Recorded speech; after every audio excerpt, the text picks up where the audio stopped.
We have no emergency fund, we're millionaires, and people always ask me why. I'm gonna share today exactly why we don't have an emergency fund and why once you build wealth, you don't necessarily need one either. So let's first start with what an emergency fund is. An emergency fund, in case that you have an emergency, you have cash or liquidity available to cover the emergency. In 2022, my wife and I experienced every emergency possible with our little daughter, Logan. She was in the hospital for seizures all year long, unfortunately, and we racked up over $200,000 in medical bills. How did we actually handle that if we had no emergency funds? I'll show you. And I want to set the stage by saying this strategy is for people that are already wealthy, not building wealth. So at one point in time, we did have an emergency fund, and we actually had $40,000 at one point in time. We dwindled that down to $20,000, then $10,000, then $5,000, then zero. So I'm gonna show you exactly why we've done that with time. My main focus is liquidity, not cash. Cash is just a form of liquidity. Liquidity is access to capital when you need it, and that's what's more important, especially when you're wealthy. So to set the stage, we have zero debt, including our home. Our expenses are very low. Let's call it $5,000 max per month. We have hit millionaire status, so we did build a lot of wealth. We have a full financial roadmap locked in, and we know every single step of the game when it comes to our finances, and there's no question as to what we're doing when we're doing it. We know exactly and precisely every single step of the money equation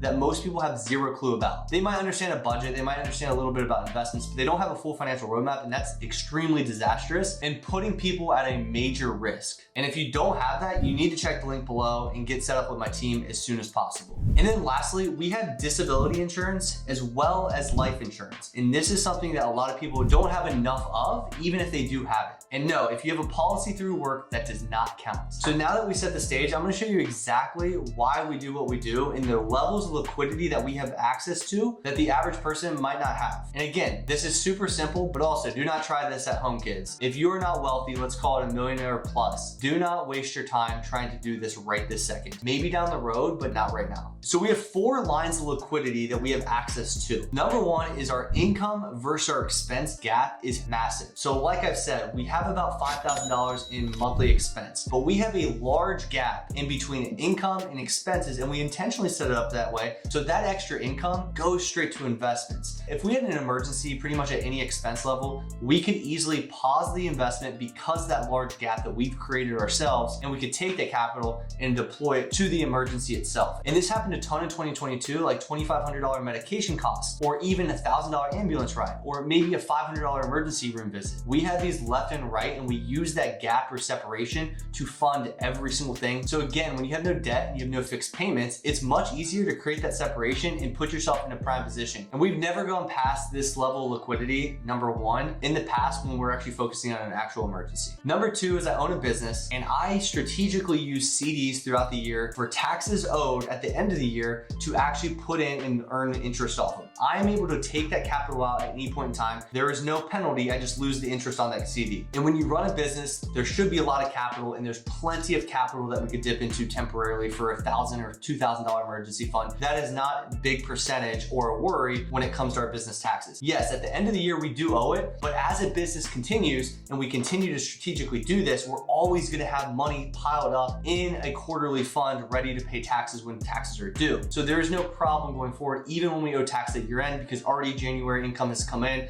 and it's sitting aside for 2024 or the following year. And so that would be considered a temporary draw from the business account. I also hold back a large percentage for taxes already. That's probably a little more conservative than I need to be. So I do have some cushion there that I built in myself. The third piece of liquidity that we have access to is a brokerage account over $1 million. So we literally have access to capital at whatever time. That money is our money. So if we withdrew that money, we would have 2 things that could occur: a capital loss or a capital gain. With a capital loss, tax loss harvesting is a massive benefit in our favor for that. And if we had a gain, we would be paying taxes on a gain that we wouldn't have had if our money was sitting in cash. So literally, it's a win-win when it comes to that. That's effectively a savings account or access to capital within a brokerage account. And a brokerage account is effectively a savings account, but there's an investment component to it. And then number 4 is an HSA. And like I said earlier, we've had a ton of emergencies relating to healthcare costs, and we've always paid out of pocket for those, like I said, in the first level of liquidity with our gap from income to expense. So we paid out of pocket, but our HSA has been investing. However, I'm gonna spare you the details on everything HSA related and just put that in the top right-hand corner to watch a video on HSAs. It was actually my first video